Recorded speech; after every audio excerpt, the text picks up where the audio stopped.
ഏത് സ്കൂളിൽ നിന്നാണ് വന്നത്? ഞങ്ങൾ EMA higher secondary school Kondotty Malappuram ജില്ലയിൽ നിന്നാണ്. എന്തായിരുന്നു ഐറ്റം? നാടൻ പാട്ട്. അതെ, നാടൻ പാട്ടാണ് ഞങ്ങൾ അവതരിപ്പിച്ചത്. അത് വയനാട് ജില്ലയിലെ തന്നെ തിരുനെല്ലി ഭാഗത്തുള്ള കാട്ടുനായ്ക്കർ വിഭാഗത്തിന്റെ തനത് കലാരൂപമാണ് ഗോൽക്കളി. അതാണ് ഞങ്ങളിവിടെ അവതരിപ്പിച്ചത്. ഈ ഒരു ഗോൽക്കളി എന്ന് പറയുന്നത് വിഷുവിനോടനുബന്ധിച്ച് നടക്കുന്ന ഒരു കലാരൂപമാണ്. വിഷുവിൻ്റെ ആ ഒരു കുറച്ച് ദിവസങ്ങളിലായിട്ട് ഈ കോൽക്കളി അവതരിപ്പിക്കുന്നവർ ഓരോ വീടുകളിലും കയറി അവിടുന്ന് സമ്മതം വാങ്ങി ആ വീടുകളിൽ ഈ കോൽക്കളി അവതരിപ്പിക്കും. അവിടുന്ന് ആ വീട്ടുകാർ അവർക്ക് നെല്ലും അരിയും പണവും ഒക്കെ കാണിക്കയായിട്ട് നൽകും. അങ്ങനെ ഈ വിഷുവിനോടനുബന്ധിച്ച് കുറച്ച് നാളുകളിലായിട്ട് ഈ ഒരു ചടങ്ങ് എല്ലാ വീടുകളിലും കയറി അങ്ങനെ നടന്നു വരും. അത് കഴിഞ്ഞ് വിഷുവിൻ്റെ തലേ ദിവസം രാത്രി തിരുനെല്ലി ക്ഷേത്രത്തിൽ വെച്ചിട്ട് ഈ ഒരു കലാരൂപം അവർ ഒന്നും കൂടി അവതരിപ്പിക്കും. അത് കഴിഞ്ഞ് പിറ്റേന്ന് വിഷുവിനെ കണി കണ്ടുകൊണ്ടുവരും. അതാണ് ഈ ഒരു കലാരൂപത്തിൻ്റെ ഒരു ഇപ്പോഴും നടന്നു വരുന്ന ഒരു ആചാരം. അങ്ങനെയാണ്. ഇത് പാർവണ എന്നല്ലേ പേര് പറഞ്ഞത്? പാർവണയെ പഠിപ്പിച്ചു തന്നത് ആരാണ്? ഞങ്ങളെ സാറാണ്, രഞ്ജി കൊല്ലം സാറ്. ഒരുപാട് കാലങ്ങളായിട്ട് ഈ ഒരു വിഭാഗത്തിലെ അല്ലെങ്കിൽ ട്രൈബൽ ഗ്രൂപ്പ്സിൻ്റെ അവരുടെ ആചാരങ്ങളും അനുഷ്ഠാനങ്ങളെയും കുറിച്ച് കൂടുതൽ അറിയാൻ വേണ്ടി റിസർച്ചൊക്കെ ചെയ്ത് അങ്ങനെ സാറിൻ്റെ ടീമും കൂടിയാണ് ഞങ്ങൾക്ക് ഇങ്ങനെ ഒരു സോങ് ഈ ഒരു അവരുടെ കലാരൂപം പരിചയപ്പെടുത്തി തന്നതും. അതുപോലെ തന്നെ ഈ ഇൻസ്ട്രുമെൻറ്റ്സ് ഒക്കെ ഇതൊക്കെ അവരുടെ തനതായ വാദ്യരൂപങ്ങളാണ്. അത് ജോടുമാറ. ഒരു മിനിറ്റ്, ആദ്യം എല്ലാവരും പരിചയപ്പെടുത്താൻ പോവാം. ഇതാ ജോടുമാറ അല്ലേ? ഇതെങ്ങനെ രണ്ട് വശത്തും തുകലുണ്ടോ? എങ്ങനെയാണ്? ഒരു വശം മാത്രം. ഒരു വശത്ത് മാത്രമാണ് താളം കൊട്ടുക? ഡബിൾ ബീറ്റ് ഉണ്ട്, സിംഗിൾ ബീറ്റ് ഉണ്ട്. ഞാൻ സിംഗിൾ ആണ് ചെയ്യുന്നത്. പേരെന്താണ്? ശ്രീരൂപ്. ജോടുമാറ. ഓക്കെ. ജോടുമാറ കണ്ടു. അടുത്തത് ഇത് ദമ്പട്ടെ എങ്ങനെയാ? കമ്പുകൊണ്ടാണ് ചെയ്യുന്നത് അല്ലേ? ഓക്കെ. ഇതിന്റെ പിൻവശം ഇങ്ങനെ കെട്ടി വെച്ചിരിക്കുന്നു. ഓക്കെ. ഈ ഇതുണ്ടാക്കിയിരിക്കുന്നത് ഓരോ മൃഗത്തിന്റെയും തോല് വെച്ചിട്ടാണ്. ഇത് ചെമ്മരിയാടിൻ്റെതാണ്. ചെമ്മരിയാടിന്റെ അതും ചെമ്മരിയാടിന്റെ ആണ്. അങ്ങനെ പിന്നെ അത് അങ്ങനെ പോത്തിന്റെ അതും ജോടുമാറ. അത് രണ്ടും ജോടുമാറ. കുറെ കാലത്തെ ഇതൊക്കെ ഇത് ബുരുടെ. ഇത് 10 വർഷത്തോളം ആക്കിയിട്ടാണ് ഈ ഒരു തരാമോ? ഇതിന്റെ ഉള്ളിൽ എന്താ? അത് അതിന്റെ കുരുവാണ്. അങ്ങനെ അതിൻ്റെ ഒരു കുരു അതിൽ ഉള്ളത് തന്നെയാണ്. അത് 10 വർഷത്തോളം എടുത്തിട്ടാണ് ഈ ഒരു രൂപത്തിലേക്ക് അത് മോൾഡ് ചെയ്ത് വരുന്നത്. ഇതെന്താ? ഇത് മരം കൊണ്ടാണോ? കായാണ്, ഒരു മരത്തിന്റെ ഒരു കായാണ് ഉള്ളിലുള്ളത്. അല്ല, ഇതൊരു മരത്തിന്റെ കായാണോ? അപ്പൊ ഇതിന്റെ ഉള്ളിൽ തന്നെ ഈ കുരുക്കൾ ഉള്ളതാണോ? ഇതിന്റെ ഉള്ളിൽ മഞ്ചാടി ഇട്ട അല്ലെങ്കിൽ അതിന്റെ ഒരു കുന്നിക്കുരു അങ്ങനത്തെ കുരുകൾ ഇട്ട് വെക്കുന്നതാണ്. അപ്പൊ ഇത് തുറന്ന് ഒട്ടിക്കുന്നതാണ്. എന്നിട്ട് അത് 10 വർഷത്തോളം എടുക്കും ഈ ഒരു രൂപത്തിലേക്ക് അത് മാറി വരാനായിട്ട്. 10 വർഷത്തോളം എടുക്കില്ല. ഓക്കെ. എന്താണെങ്കിലും ഓക്കെ. അപ്പൊ നിങ്ങളുടെ ഈ നാടൻ പാട്ടിലെ ഈ ഉപകരണങ്ങൾ തന്നെ ഭയങ്കര വ്യത്യസ്തമായിട്ട് തോന്നുന്നു. മണി. ഓക്കെ. ആ ഒരു ചിലമ്പ സൗണ്ട്. ഓക്കെ. പിന്നെ ഇത് ഗോൽ. നമ്മുടെ കോല്. ഇത്രയും ഉപകരണങ്ങൾ വെച്ചിട്ടാണ് ഗോൽക്കളി അവതരിപ്പിക്കുന്നത്. ഇത് തന്നെ ഞങ്ങളുടെ സാറ് വയനാട്ടിൽ പോയി അതിനെക്കുറിച്ച് അന്വേഷിച്ച് എങ്ങനെയാണ് ഈ ഓരോ ഉപകരണങ്ങൾ എങ്ങനെയാണ് ഉപയോഗിക്കേണ്ടതെന്ന് വരെ അറിഞ്ഞ് ഞങ്ങൾക്കത് പകർന്നു തന്നിട്ടാണ് ഞങ്ങൾക്ക് ഇത്രയും അവതരിപ്പിക്കാൻ സാധിച്ചത്. വലിയ കാര്യം. സാറ് രഞ്ജി കൊല്ലം. സാറ് ഓടി വന്നോളൂ. ഓക്കെ. സാറിന് ക്യാമറയ്ക്ക് മുന്നിൽ വരാനുള്ളൊരു ബൈക്ക് ലഭ്യം ഉണ്ട്. ഒക്കെ കുഴപ്പമില്ല. വളരെ പെട്ടെന്ന് എല്ലാവരും ഒന്ന് പരിചയപ്പെടുത്തി പോവുകയാണ്. പേര്? നെഹല. പാർവണയെ പരിചയപ്പെട്ടു. പേര്? അനാമിക. അഞ്ജലീന. ശ്രീരൂപ്. ഓക്കെ. ഇവിടെ ദേവിക. മാളവിക അല്ലേ? ഓക്കെ. അപ്പോൾ എന്താണെങ്കിലും നിങ്ങളുടെ ഒരു അടിപൊളി പെർഫോമൻസ് നമുക്ക് തരില്ലേ? അപ്പോൾ ഇത്രയും ഇങ്ങനെ ഡീറ്റെയിൽ ആയിട്ടൊക്കെ ഈ നാടൻ പാട്ടിൻ്റെ ഒരു വിശേഷവും അതിൻ്റെ പിന്നിലെ ഒരു കഥയൊക്കെ പറഞ്ഞു തന്ന പാർവണിക്ക് ഒരു സ്പെഷ്യൽ താങ്ക്സ്. അപ്പോൾ ഈ കൊണ്ടോട്ടിയിൽ നിന്നുള്ള ഈ മിടുക്കൻ്റെ ഒക്കെ പെർഫോമൻസ് കാണാം. ഒറ്റ മിടുക്കനല്ലേ ഉള്ളൂ, ബാക്കിയെല്ലാം മിടുക്കികളാണ്. ഓക്കെ. അപ്പോൾ ഇവരുടെ പെർഫോമൻസ് കാണാം. തകർക്കണം കേട്ടോ. Ready, start. ശരി.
പൊളി പൊളി പൊളി. ഇത്രയും എനർജി ഊർജ്ജം എവിടെ നിന്ന് വന്നു? ചോറുണ്ടെന്നില്ല ഇല്ലാന്നല്ലേ പറഞ്ഞേ? അതെ, പിന്നെ നമുക്ക് കിട്ടണം എന്നുള്ള ഒരു ആഗ്രഹവും ഇത്രയും വലിയൊരു വേദിയിൽ വന്നിട്ട് ജയിക്കണ്ടേ. പിന്നെ ജയിക്കണ്ടേ? ഇതിന് ചോറ് മിസ്സാവുന്നുള്ള പേടിയല്ലോ? ചോറ് മിസ്സാവുന്നുള്ള പേടിയുണ്ടോ? ചെറുതായിട്ടുണ്ടോ? ഇല്ല, മാഷ അവിടെ കൈ കാണിച്ചിട്ട് ചോറ് വാങ്ങിയില്ലെങ്കിൽ ബിരിയാണി വാങ്ങിച്ചു തരുമെന്ന്. ഓക്കെ, മാഷ ബിരിയാണി വാങ്ങിച്ചു കൊടുക്കണേ. ഇത്രയും പെർഫോം ചെയ്തതാണ്. ഓക്കെ, അപ്പൊ ഞാൻ എന്തായാലും ഇതിന്റെ ഒരു ട്രെയിനറെ കൂടി വിളിക്കുകയാണ്. ഇത്രയും ഭംഗി ആ സ്റ്റെപ്പ് തന്നെ ഭയങ്കര രസമായിരുന്നു. ഒന്ന് കാണിച്ചത് വേണ്ട, ഞാനില്ല. ഓക്കെ, ഒരു പാടുവോ? ഒരു സ്റ്റെപ്പ് പാടും. ഇടത്തെ കാല്. ഓക്കെ,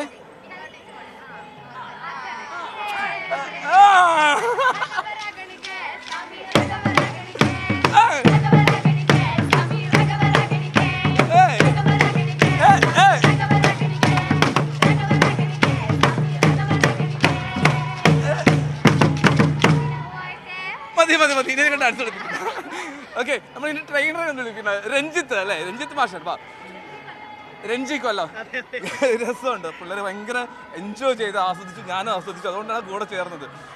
ഈ ഒരു ടീമിലേക്ക് എത്താനുള്ള കാര്യം എന്തായിരുന്നു?